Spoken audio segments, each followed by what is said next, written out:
자, 오늘 할 거는 수나라와 당나라인데요. 내용이 당나라가 많기 때문에 2시간에 나눠서 살펴보도록 할 겁니다. 여기서는 기본적으로 이 수나라가 중심이 될 거고, 다음 시간에는 당나라에 대해서 조금 더 많이 진행하도록 합니다. 수나라는 기본적으로 여러분들이 알아야 될 것이 위진남북조 시대를 통일한 왕조로 기억을 좀 했으면 좋겠고, 북위를 만든 나라가 선비족이죠. 선비족 계통의 지배층들이 계속 이어지면서 북쪽의 국가들을 형성하게 되는데, 그것을 이어받은 국가라고 볼 수가 있고요. 그리고 당나라하고도 또 연결되는 왕조이고 지배층도 상당 부분 연결되는 모습을 볼 수 있습니다. 여기서 지배층은 왕, 황제를 지칭하는 게 아니라 그들을 함께 보좌했었던 세력들 모두를 의미하는 겁니다. 자, 그러면은 수나라에 대해서 딱 필요한 부분만 얘기를 할게요. 자, 수나라에서는 황제 2명을 알아두고 갑시다. 수나라 문제와 양제, 수문제, 수양제 이렇게 두 황제를 기억하면 됩니다. 자, 먼저 수나라 문제를 살펴봅시다. 수나라 문제는 기억해 둬야 될 게 첫 번째, 이 아저씨 때 중국을 통일합니다. 위진남북조 시대에 혼란 상황을 통일했다. 자, 그래서 통일이라는 키워드로 기억을 하세요. 자, 그러면은 상당히 오랫동안 유지됐었던 3세기에서 6세기까지 유지됐었던 혼란 시기를 통일한 황제니까 엄청나게 힘이 셌겠죠. 그래서 이때 당연히 이 황제의 권력이 세지고 반대로 이 신하들과 귀족들이 있죠. 이 귀족들의 권력은 상대적으로 약화되는 모습을 볼 수가 있습니다. 자, 그리고 이 귀족들이 귀족들인 이유는 타고나서 그냥 태어나길 귀족으로 태어나서 그들이 알아서 그냥 그 관리가 되고 높은 지위를 차지하고 그렇기 때문이겠죠. 그런데 수문제는 그 꼴이 보기 싫죠. 황제가 계속 힘을 장악하고 싶어요. 그럼 관리가 되는 사람들도 너가 귀족으로 태어나서 그냥 자연스럽게 관리가 되는 것보다 능력 있고 황제인 나한테 충성하는 사람이 필요하겠죠. 신분이 귀족이어서가 아니라. 자, 그래서 기존의 향거리 선제, 구품중정제와 같이 해당 시대의 지배층의 추천에 의해서 관리를 뽑는 그런 제도를 없애버립니다. 그리고 새로 만든 제도가 있는데 그게 바로 과거제도예요. 자, 과거제도. 그래서 과거제도를 만들게 됩니다. 구품중전제를 폐지하고요. 그래서 요거는 아주 상당히 중요하니까 여러분들이 좀 잘 기억을 해 두시기 바라고요. 자, 그 다음에 중국의 어떤 지배체제의 근간이 될 만한 것들을 이때 다 만들게 됩니다. 자, 먼저 균전제 기억하시고, 두 번째 기억하실 거에 조용조 기억하시고, 다음에 세 번째 부병제 이렇게 기억을 하세요. 이 세 가지가 선생님 뭔가요? 그거는 당나라 때 얘기를 할게요. 당나라 때 얘기할 거니까 그냥 여기서는 이게 언제 만들어졌냐? 수나라 문제 때 이미 만들어진 거다 라는 것 정도를 여러분들이 기억하시고, 여기 남아있는 요렇게 6개를 여러분들이 기억을 하면 됩니다. 참고로 수나라가 이 통일하는 게 589년 정도 될 거예요. 그러니까 6세기 말 7세기로 넘어가는 시점이 되겠죠. 그 시점에 통일한 황제 수문제의 업적을 기억을 하시기 바랍니다.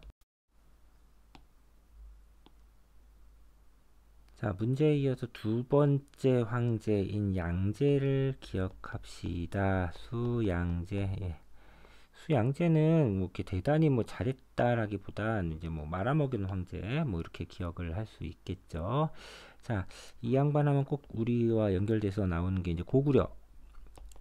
자, 고구려를 이제 쳐들어왔습니다. 그래서 수양제 하면은 고구려 원정을 기억해 둬야 되는데, 이 고구려 원정 실패하죠. 이 실패해서 재정을 많이 낭비하게 되면서 수나라를 몰락의 길로 이끌었다라고 평가를 받게 됩니다. 자, 그런데 수양제 하면은 요 고구려 원정만큼 또 중요한 것이 운하의 건설이에요. 운하. 운하 좋아하는 사람도 있죠. 자, 대운하 건설. 운하가 뭔지 모르면 안 되죠. 자, 운하를 건설합니다. 이 운하가 뭐냐면요. 중국은 크게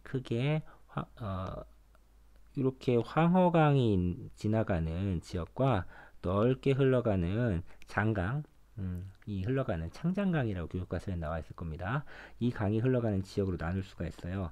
그래서 이 황허강이 지나가는 이 지역을 화베이, 그러니까 우리 식으로 읽으면은 화북 지역이라고 부르고, 요 남쪽 강남 그 창장강이 지나가는 이 남쪽 여기를 우리가 강남이라고 부릅니다. 그리고 정확히 말하면은 여기를 구별하는 강이 하나 흘러요. 이 회수라고 하는 강인데요. 이 강을 기점으로 해서 밑에 강남, 그 다음에 화북 이렇게 부르게 됩니다. 그런데 시간이 지날수록 원래 중국의 중심지는 여기에요. 화북 지역입니다. 중국 문명은 여기에요. 여기고 여긴 변두리입니다. 강남은 변두리인데 위진남북조 시대를 거치면서 화북 지역에 사람들이 내려가서 남조를 만들죠. 그러면서 이 지역을 개발해서 강남 지역을 개발해서 살아가기 시작합니다. 그러면서 여기에 경제력이 크게 향상되기 시작해요. 그래서 시간이 지날수록 이쪽의 경제력이 향상되면서 물자가 이쪽이 많이 나타나게 됩니다. 이 물자를 이 북쪽으로 땡겨와야 할 필요성이 생겼어요. 땡겨와야 할 필요성이 생겼습니다. 많은 물자를 실어낼 수 있는 수단이 당시에는 배였기 때문에요. 강과 강을 연결하는 운하를 만드는 사업을 하게 됩니다. 자, 그래서 여기는 이 두 강, 여기는 이 두 강, 이 흐르는 이 강과 여기 흐르는 이 강 있죠. 이 강을 연결하는 운하를 만들게 되는데 이게 바로 대운하라는 겁니다. 그래서 운하는 여기 뭐 직선으로 이렇게 찍 근 건 아니고요. 이렇게 흘러가게 이렇게 강의 강줄기를 따라서 조절해서 남쪽에 있었던 경제적 물자를 북쪽으로 실어나를 수 있는 그런 모습을 이제 보여주게 되죠. 이게 이제 운하의 건설과 관련된 내용이 되겠습니다. 여러분들은 이제 운하에 대해서 이제 기억만 좀 대운하 건설을 했다 정도만 운하가 어떻게 생겼냐, 어디서부터 어디를 연결했냐 이런 것보다는 일단은 대운하가 뭔지를 먼저 기억을 해 두시기 바라고, 대운하로 인해서 여러분들이 기억해 둬야 될 것은 이렇게 되면은 이게 어떻게 되냐면요. 남과 북쪽 지역의 경제가 서로 통합되고 물자 유통이 원활하게 되었다. 자, 이 정도 같이 기억을 해 두면은 되겠습니다. 자, 그러면 수능 문제 6가지 통일, 황제 권력 강화, 귀족 약화, 과거제, 균전제, 조용제, 부병제 기억하시고, 양제는 고구려 원정 실패, 그다음 대운하 건설로 경제적으로는 업적을 이루었지만 그 원정 실패와 운하와 같이 대규모 토목 사업을 벌이면서 경제가 어렵게 만들게 되었고 이것으로 인해서 나라를 망하게 만들었다. 이렇게 기억합시다. 자, 이번에는 당나라에 대해서 얘기할 텐데요. 당나라에서는 황제는 4명 정도를 기억을 해야 돼요. 고조 나라를 만들었어요. 태종 전성기를 이끌었어요. 그 다음에 고종 아주 정점의 전성기 최고 전성기를 이루게 되었습니다. 그 다음에 현종 약간의 중흥에 대한 노력을 했고, 그 다음에 나라가 망하는 시작점이 되었습니다. 이 정도 황제를 일단은 기억을 하는 것으로 합시다. 자, 먼저 당나라 고조가 되겠습니다. 당나라 고조. 당고조는 그냥 나라를 만들었어요. 자, 618년에 건국했다. 이 정도면 되겠죠. 다른 거는 크게 필요가 없고요. 당나라를 만든 인물 당고조, 이게 제일 큰 업적이죠. 뭐 사실. 자, 당고조 618년인데 연도를 써주는 이유는 뭐 그냥 대략 7세기로 넘어간 시점이다 라는 것을 알려주기 위함입니다. 그 다음에 두 번째 번째로 알아둬야 될 황제가 당태종입니다. 자, 당나라 태종. 자, 태종이라고 하는 묘호를 갖고 있는 황제들은 다 그 뭐 큰 국난을 극복하고 왕이 또 어렵게 되고 전성기를 여는데 큰 기여를 주로 했습니다. 자, 그래서 이 사람이 정치를 잘했다라고 해서요. 이 시기를 우리가 중국 애들은 정관의 치라고 불러요. 정관의 치 이렇게 불러주고 있습니다. 자, 그럼 태종의 업적에 대해서 좀 살펴보도록 하죠. 자, 태종이 한 일. 기본적으로 태종이 한 일은 자, 대외 정복 사업으로요. 동돌궐이죠. 돌궐. 돌궐을 정복합니다. 동쪽에 있었던 돌궐 국가를 정복해서 이들을 복속시켰다라는 거. 북방 유목민족의 침입으로부터 자국을 지키는 것은 항상 이 중국의 왕조의 기본적으로 해야 될 일이 되겠습니다. 이걸 했고요. 고구려에 쳐들어왔지만 안시성 싸움 들어봤죠? 이것으로 인해서 실패하게 되겠죠. 자, 이런 것을 했고요. 두 번째로는 체제 정비에 큰 역할을 했어요. 그래서 이때 그 뭐예요? 그 당나라의 율령 체제라고 하는 기본적인 국가 행정 체제가 만들어집니다. 그래서 체제를 정비했다 이렇게 체제를 정비했다 일단 이렇게 기억을 해 둡시다. 근데 이 정비한 체제는 그러니까 두 가지로 나눌 수가 있는데 하나는 율령을 확립했다. 율령은 오늘날로 치면은 법이에요. 법을 만들었다라는 거고, 그다음에 행정 조직을 완성시킵니다. 삼성과 육부를 기반으로 하는 행정 조직을 완성했다. 이렇게 일단은 기억을 합시다.